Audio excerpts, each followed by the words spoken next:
Olá, em qual momento a teoria do risco influencia na subscrição, no sinistro? Sejam bem-vindos ao 787, eu sou o Márcio Guerreiro, especialista em seguro de responsabilidade civil e ajuda você a sacar o seguro de RC.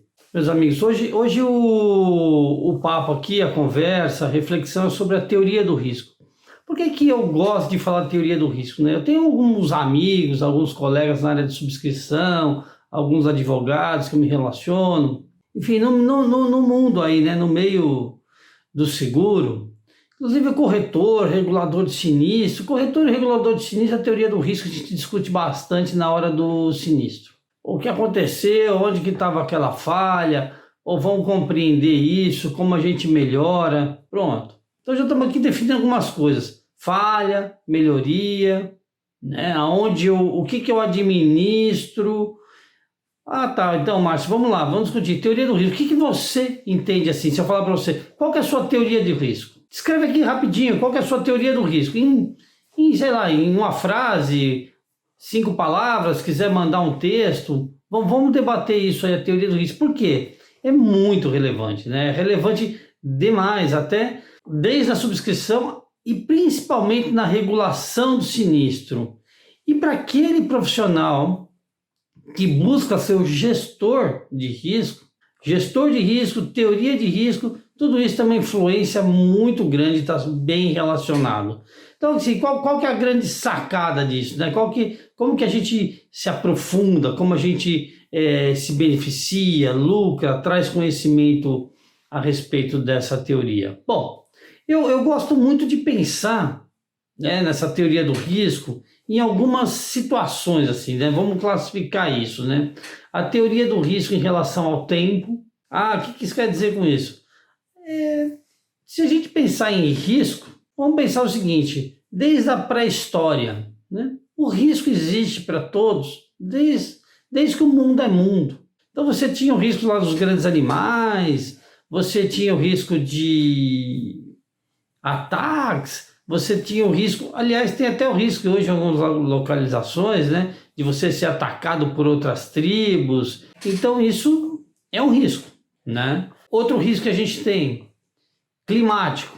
O risco climático é algo que, assim, se agrava, né? A gente abre o noticiário, você pode ver, sei lá, internet. Se você quiser procurar agora na internet, coloca lá.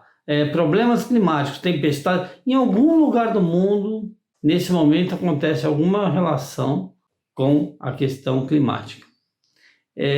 No Brasil, a gente tem os nossos grandes problemas climáticos aqui, que outros vêm se inovando, né? Vem acontecendo, que a gente não experimentava antes e agora experimenta com mais frequência. E aí, isso teria cobertura numa pólice de responsabilidade civil, a questão climática?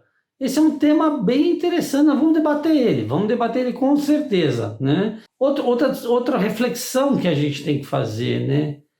Então o risco, você está me dizendo que ele sempre causa um dano, ele traz um medo, ele traz um perigo, vamos usar a palavra perigo, né? Perigo é legal, né? A gente, em algumas indústrias, a gente anda por aí, né? Alguns caminhões aí na questão da logística tal, tá escrito lá perigo, né? Aquele perigo, alta tensão, quem nunca viu, né? Você não precisa nem de uma fábrica, né? Você vai aqui na qualquer loja de material de construção, ele vende lá uma plaquinha, perigo, alta tensão, perigo, rede elétrica, perigo, cão bravo, perigo. Então assim, o que é isso? São os riscos que você entende e você quer alertar a pessoa que ali existe um perigo. Mas aí ficou simples a conversa, né? Poderia terminar aqui essa explicação, esse vídeo agora. Então é isso. Quer dizer, se eu tenho uma situação de perigo, eu preciso informar o outro. Ótimo, exatamente. Aí por que eu tenho que fazer isso? Mas porque, é uma coisa meio óbvia, né? Você tem uma questão de perigo, você fala, olha, cuidado que é perigo, você pode escorregar, né? Quem foi já em shopping, né? Todo mundo, né? Aí tem aquele negocinho, aquela plaquinha, né? Perigo, piso molhado. Então, o perigo, ele realmente está relacionado a um risco de sofrermos um acidente. Isso é claro, né? Isso é claro. É claro depois que a plaquinha está lá. É claro depois que eu identifiquei e fui lá comprar a placa de perigo de alta tensão, perigo cão bravo, perigo rede elétrica. É fácil depois que eu identifiquei. O grande ponto que a gente vai discutir aqui é como eu identifico isso. Preciso contratar um profissional? Mas qual o tamanho da minha empresa? Não, minha empresa é uma empresa grande, eu já tenho aqui um risk manager, eu tenho aqui uma área de segurança. Maravilha. Eliminei todos os perigos? Pode ser, né? Mas tem alguns que a gente ainda precisa estudar e ver como que a gente lida com esse perigo e esse risco. Eu tenho uma empresa pequena, não tenho como investir isso, como é que eu faço para resolver isso, Márcio? O corretor de seguros. Eu identifiquei aqui, eu quero entender um pouco mais sobre essa teoria do risco, como é que eu identifico um perigo, quais são as precauções que eu tenho que advertir o meu cliente, ou a seguradora no momento do sinistro, no momento da regulação do sinistro, até no momento de uma inspeção, né, de risco, de responsabilidade civil, o que ela tem que olhar, qual o caminho, como eu direciono isso, mas como é que funciona essa questão, né, do risco, né, por efeito do seguro de responsabilidade civil. A gente vai ter um outro componente aqui que eu sempre trago. Eu identifiquei o risco, eu coloquei a plaquinha, e aí eu tenho o terceiro, aquela pessoa que ela aparece na minha vida. Ou é meu cliente, ou é uma pessoa que está caminhando na rua, ou é um fornecedor, ou alguém que trabalha para mim, enfim. Eu tenho um terceiro lá na minha empresa, na minha planta, no meu escritório, na minha calçada. Como eu faço para ele perceber o risco? Será que eu, quando saio na rua, ou você, quando sai na rua como pessoa comum, né, o que você avalia de risco? Você anda acima da velocidade? Você ultrapassa a sinalização de proibido semáforo, ou proibido estacionar, ou, enfim. Qual que é o nosso comportamento? A gente faz isso de uma forma automática ou a gente faz isso porque a gente está pensando na teoria do risco? Porque a gente está pensando no perigo? Esses são alguns aspectos aqui que a gente vai debater e vai buscar como identificar isso. Mas dentro dessa caminhada do risco, né, da teoria do risco, a gente se depara com outros aspectos, né? A gente tem a questão da tecnologia.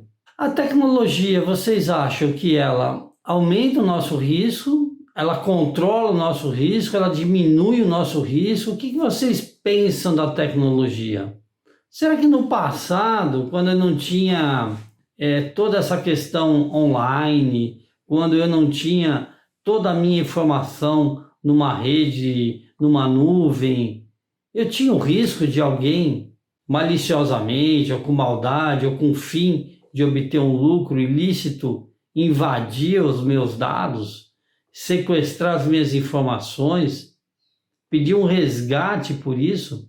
Então a gente percebe que a tecnologia ela evolui, mas a tecnologia ela também traz novos riscos que a gente não tinha antigamente, que a gente não experimentava no passado. Talvez você vai até falar para mim, pô, Márcio, mas peraí, cara, eu experimentava esse risco de outra forma, né? Eu tinha a questão de outro tipo de violação, eu tinha outra questão, outro tipo de sequestro. Concordo. Mas o que você tinha no passado de risco, por exemplo, de sequestro, ele não diminuiu, né? Na verdade, você ganhou mais um componente. Você ganhou mais uma exposição, você tem mais um risco. E como você lida com isso? Vamos evoluindo então aqui. Aí eu tenho as questões políticas. Bom, mas o que a questão política influencia no meu risco? Muito. Uma decisão política, uma diferença cambial, uma guerra, né? Tudo isso vai influenciar no seu negócio, no seu risco. Talvez você, como gestor de uma empresa, quando você está num momento de pressão, de oscilação cambial, de crise econômica, de necessidade de crescimento, escassez no fornecimento de alguma matéria-prima que você necessita, necessidade de alavancar a sua empresa, como que você se porta? Como o seu executivo se porta, né, nessa pressão? Então você tem uma exposição. Então as questões políticas e globais, elas influenciam no seu risco. Ô, Márcio, então quer dizer que eu tenho a questão do tempo por tempo. Assim, vamos pensar uma questão do risco, na questão do tempo. Vamos focar em responsabilidade civil para isso aqui não ficar uma viagem muito longa, assim, não muito subjetiva, né? O tempo na responsabilidade civil é muito simples, né? Se você tem vamos pensar na questão mais física. Você tem uma planta, o seu cliente tem uma planta. Você é o subscritor que tem que olhar o risco dessa planta para a responsabilidade civil. O que você vai olhar? Você tem que olhar as questões relacionadas ao tempo. O que é ali hoje, o que foi ali no passado, ainda mais se você estiver olhando a questão ambiental, que aí o histórico do local é fundamental. Ah, Márcio, mas como é que eu vejo isso? Como é que eu avalio? O que isso importa? O que isso pesa? Quando tratarmos de subscrição, principalmente de ambiental, esse tema vai ficar bem claro para a gente. Mas assim, se ali era uma fábrica de fertilizante, uma química, eu estou colocando um exemplo bem drástico assim para ficar bem gravado isso, né? E de repente ali virou um condomínio, ora, aquele local foi explorado de uma certa forma e hoje a gente já sabe disso, que você tem que olhar essa questão, né? Hoje é claro para a gente que você tem que olhar essa questão do solo, investigar, você tem legislação, maravilha. Mas e para aquele que explorou isso nos últimos 20, 30 anos e não tinha, a palavra de novo, a tecnologia, o conhecimento, os recursos para tratar aquele piso, aquele solo? E aí, qual que é o risco dele hoje? Será que o risco dele acabou? Ah, eu vendi o terreno, eu não tenho mais risco nenhum. Será? Então, assim, vamos ter que estudar um pouco essa questão do risco e o tempo. Por quê? Eu fiz direito, aí eu acho que alguns colegas que assistem fizeram direito também. E no direito tem uma máxima lá, né? Da lei nova, né? A legislação era dinâmica. Claro, a lei nova, ela não pode penalizar alguém que cometeu um crime anterior à lei nova. Maravilha. Mas olha só, gente, se a gente pensar que a gente não está tratando uma área criminal aqui, a gente está tratando uma área civil, apesar de que existem custos de defesa, coberturas e tal para a questão criminal, sim. Mas olha só, vamos pensar o seguinte, o quanto a legislação evoluiu nos últimos 10 anos, o quanto a legislação vai mudar nos próximos 5 anos. De novo, legislação, política, consciência ambiental, né, consciência climática. Então você percebe que o risco, que essa teoria do risco, ela vem ao longo do tempo, ela vem se solidificando com o conhecimento, com a tecnologia, com o histórico, né? Então, assim, quando eu faço esse convite no começo, pergunto, qual que é a sua teoria do risco? É a sua. A gente pode estudar, buscar os livros, tem diversas teorias do risco, né? Cada essa questão do medo é muito bem explorada na teoria do risco, né? A questão climática. Tá, Márcio, a questão climática, me diz aí, tem cobertura? Vendaval, furacão, enchentes, qual que é a responsabilidade nisso, minha? Isso é ato de Deus. Será que é ato de Deus? Será que quando você construiu uma planta, quando você colocou um totem, quando você inaugurou seu estabelecimento, seu estacionamento, será que você estava atento a isso? O corretor estava atento a isso? O subscritor da seguradora estava atento a isso? A isso é o quê? A mudança climática. Aquela região que não tinha alagamento, agora tem. Aquela região que não tinha vendaval, agora tem. Será que a minha construção foi realizada prevendo aquilo? Ah, mas eu fiz lá aqueles estudos de referência dos últimos 10, 100 anos e... Ok, você fez. Mas, quando construiu, você acompanhou? Você conhece isso? Você tem essa história? Ah, mas por que isso é relevante? É relevante porque a tecnologia permite que você conheça isso hoje. Ah, mas eu estou aqui há mais de 50 anos, meu cliente está há mais de 30 anos naquele ponto. Foi feito um estudo? Foi feito um debate sobre o risco, o que mudou, o que potencializou. Esse é o tema. Não precisa ser nada muito científico, matemático, mas assim, o convite aqui é para a gente debater quais são os pontos que você considera como um risco. Qual que é a sua teoria? Né? Esse é o convite aqui, o bate-papo. Por que eu preciso saber isso? Passei para a seguradora aceitou e acabou. Ó, mais ou menos isso, né? A gente tem que pensar o seguinte: na hora que alguém for regular o sinistro, é outra situação, é outra cabeça. Às vezes é uma empresa terceirizada que nem é a seguradora que está indo lá, que é alguém que não tem nada a ver com o teu negócio, nem com a seguradora, é um contratado. Muitas vezes esse contratado não conhece a cabeça do subscritor, qual que foi a base, né, a teoria, como ele escreveu aquilo, o que você quis dizer daquilo. Fala, pô, mas qual que é o problema disso? Qual que está escrito na pólice? Sim, está escrito na pólice, né?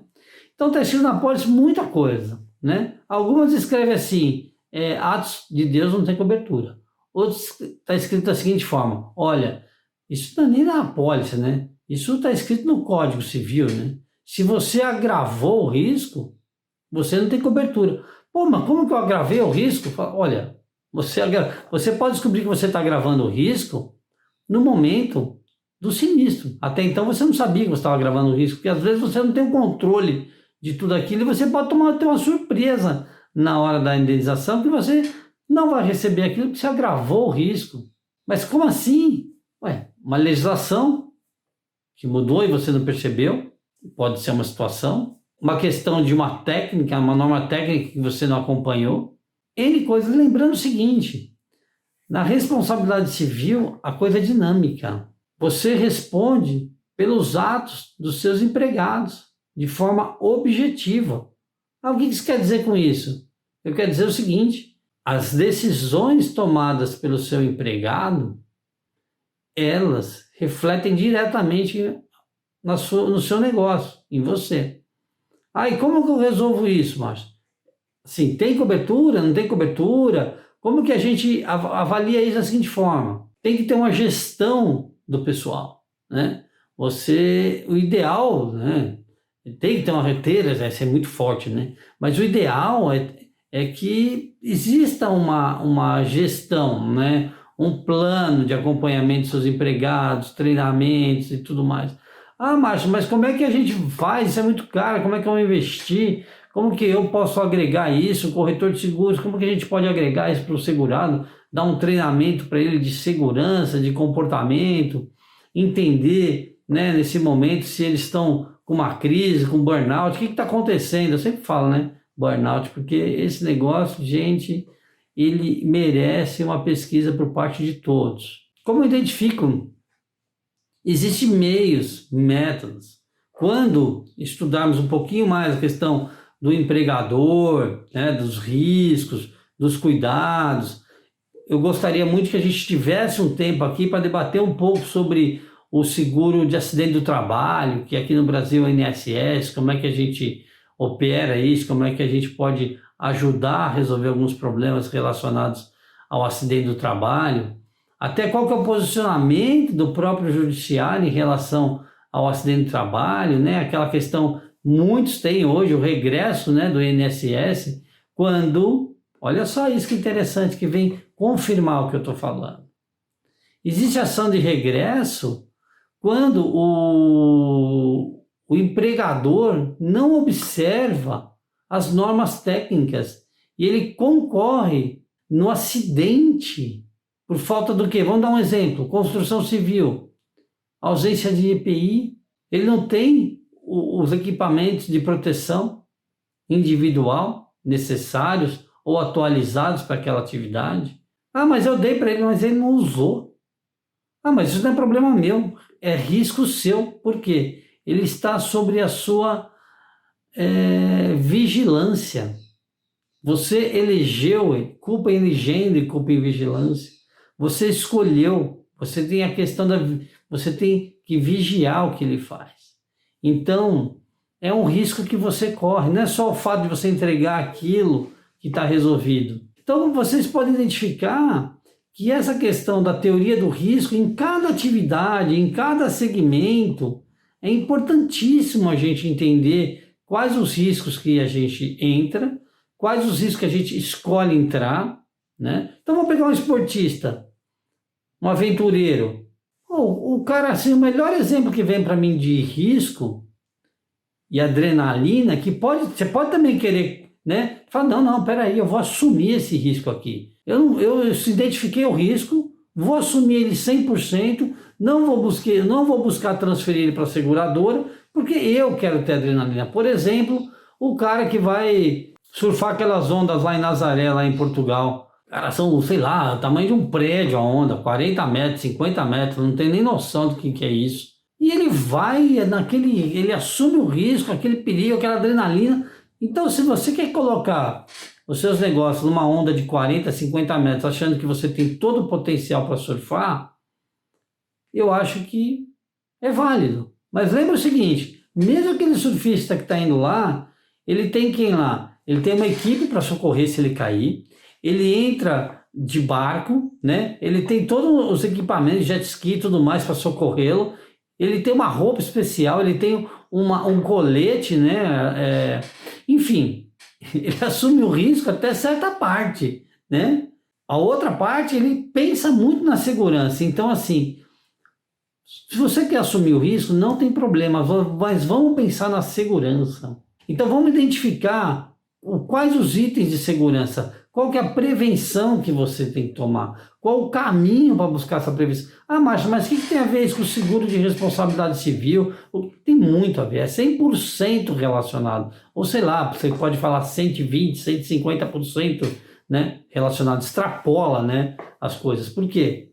Se você conhece o teu risco, sabe qual risco você quer transferir, qual risco você quer tomar, tem risco que você não vai conseguir transferir para o seguro, eu sempre insisto nesse aspecto.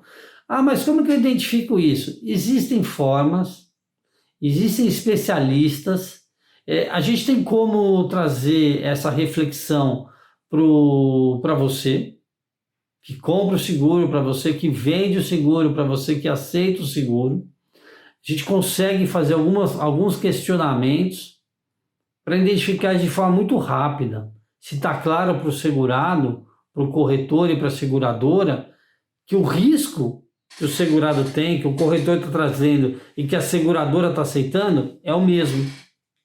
Porque vocês concordam comigo que, assim, essa percepção, é incrível que pareça, né? Essa percepção do que um está passando, o outro está aceitando e o outro está garantindo é completamente diferente.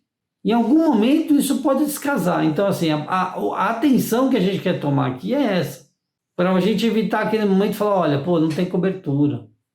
Não precisa ter cobertura tudo, mas ele precisa saber, nesse exemplo que eu coloquei da onda, que o cara vai buscar ele com o barquinho lá, ou com o jet ski, quando ele cair.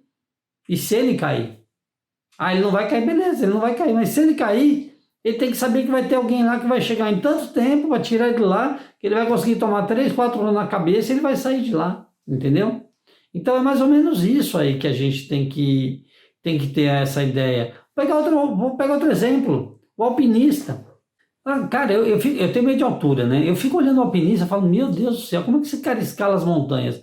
Eu escalo muita montanha, mas as montanhas que eu escalo são mais na linha profissional, né? Eu gosto de pegar um desafio, e vou subindo com o meu desafio como se ele fosse uma montanha. Quando eu chego lá em cima, eu coloco a minha bandeira, e aí, o que eu faço? Aí eu já quero descer para ver se eu acho uma outra montanha para eu subir. Mas eu faço isso de uma forma segura. Não, segura não, né? Até aí eu corro risco, né? Então, assim, todo mundo corre risco. Eu corro risco de não fechar o negócio, eu corro risco de perder o negócio com o concorrente, eu corro o risco de perder o contrato, até um tempo atrás eu corri o risco de perder o emprego. Então, assim, tomamos decisões o tempo todo, assumimos riscos, e alguns a gente consegue repassar, outros é nosso, consequência nossa. Enquanto eu estava falando do alpinista, ele para subir também, ele faz a checagem da corda, dos pinos, se está tudo preso, está tudo ok, tem o sistema de segurança. Então, assim, Esse que eu quero dizer para vocês. Qual que é o seu risco? O que você assume? O que você vai escalar? E o que você quer dividir com a gente? O que você quer dividir com o seguro? Eu peço mais uma vez assim, deixa a tua opinião aí desse assunto. Qual que é o risco que você corre, né? Assim, eu, por exemplo, eu recentemente comprei aqui uma scooter, né? Por que eu comprei uma scooter? Não estava afim de assumir o risco de pegar transporte público, local fechado e tal, e ficar no trânsito é um negócio que aborrece. Estou assumindo um risco. O próprio risco que a gente vive aqui, quem daqui mapeou essa experiência que a gente vive a respeito de uma contaminação por vírus? Quem tenha isso mapeado no seu mapa de risco? Quem tem um mapa de risco e atualizou isso? Você tem um mapa de risco? Você consegue atualizar essa questão do Covid no seu mapa de risco? E o que você vai fazer no futuro em relação a isso? Mudou o comportamento. Um risco que ninguém previa. Ou se previa, eu não previa, não estava escrito no meu plano de negócio que havia uma pandemia do tamanho dessa. Tudo bem, a gente sabe que a cada 100 anos acontecia. Mas é isso que eu estou falando. A gente sabe que poderia acontecer, aconteceram nos últimos 100 anos, mas ninguém pensou nisso. Ninguém, eu te digo ninguém, cara. Eu trabalhava no escritório que o elevador, a gente subia mais de, eu não sei, nunca contei, mas facilmente tinha 40 pessoas no elevador. E não vou nem entrar no método de transporte público, avião, viagem pelo mundo, vacinas. Gente, tem gente que não toma vacina para coisas aí que a gente conhece. Então é isso. O ponto é esse. O convite fica aqui. Deixa a sua opinião. Vamos debater, vamos conversar sobre a teoria do risco. O que você entende disso? O que eu entendo disso? E como a minha experiência, a minha vivência pode ajudar você a melhorar a gestão de risco sua e dos seus clientes. Muito obrigado e até a próxima.